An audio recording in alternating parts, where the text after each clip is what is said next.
Good evening, friends. Thanks for joining with us tonight and allowing us into your home again for a few moments. Just finished another great weekend with beautiful weather.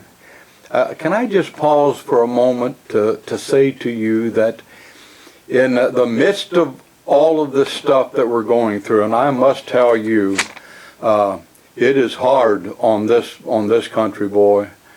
I'm not one of these guys used to being shut in between the walls, and first time I take weekends and not in church. It just goes against my grain. I even go to church when I'm on vacation because I don't consider going to church work. And somebody was talking to me today and said they was blessed because they had at least been able to get out and go to work. I said, yes, you are. I said, because my work has been closed down on the weekends. They're not opening these churches up. So, you know, we all are dealing with these things. But I just want to encourage you to say to you, this too shall pass. We're going to get through this thing. It's not fun. It doesn't do the things that we want to do, but we're going to make it. And can I tell you, in the midst of all of this, God has not forgotten you.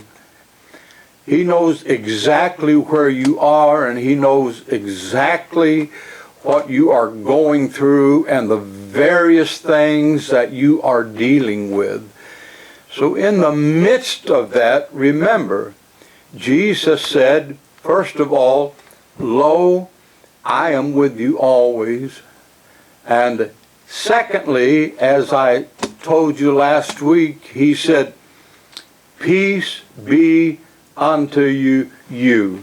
That four words that are so important and could possibly be more important to us overall than any group of words that we have right now, to understand that God's not going to leave us and that He promised us His peace. So look up and rejoice, because first of all, your redemption draweth nigh, and secondly, we're going to make it.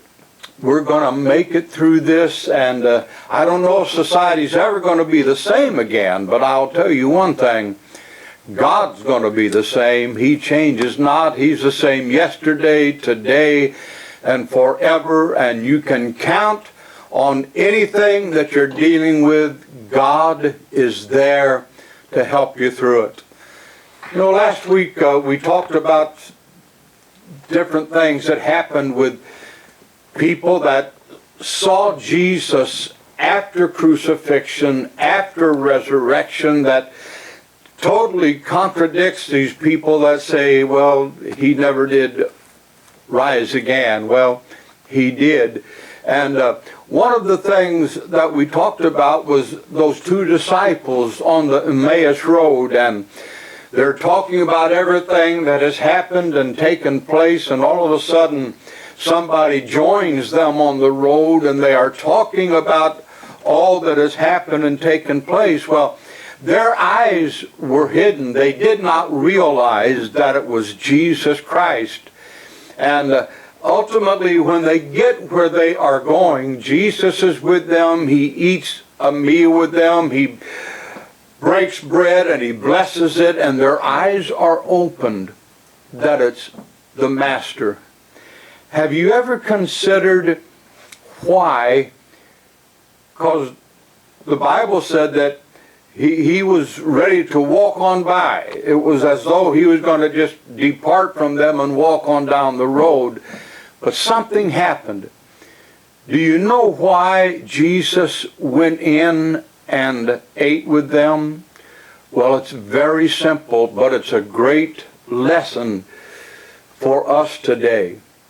The Bible tells us that they asked Him to go in with them.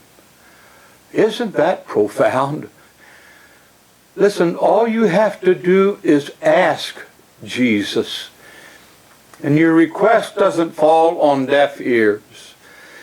He's there. He hears. And what's more important than that, have you ever been like me and in the midst of situations or difficulties or crises, you talk to people about it and what's going to happen, what can you do, and maybe they've said something to you like, well, I don't have an answer for you. Well, let me tell you something.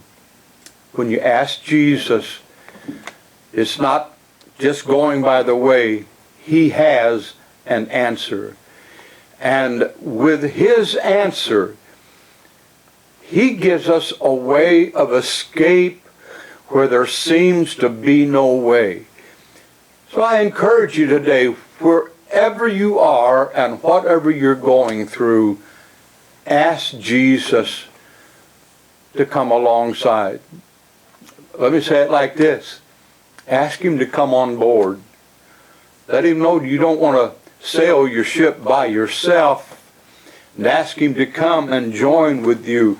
He came to them simply because they invited him.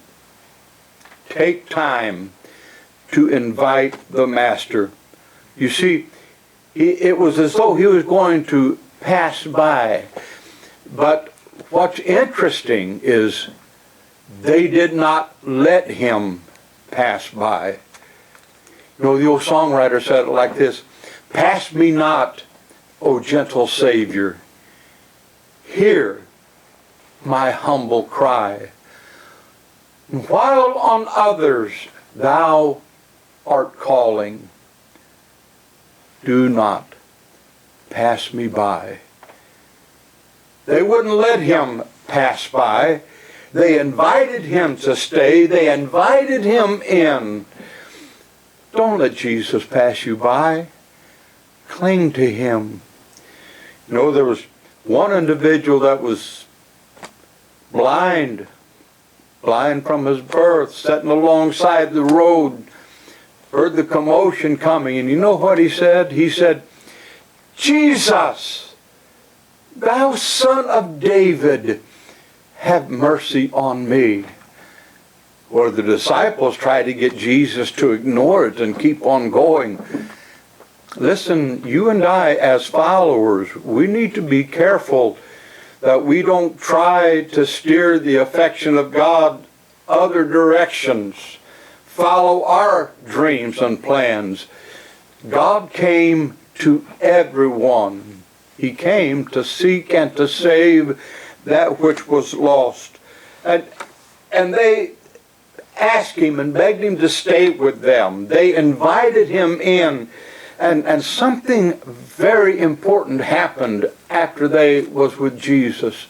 The Bible said that they said, "Did not our hearts burn within us while he talked to us?" I pray God bring us to a place, even tonight, that we sense your presence. We know that you're with us. Cause your spirit to burn within us. It's not just a mundane thing, but when you fellowship with the Master, it makes a difference.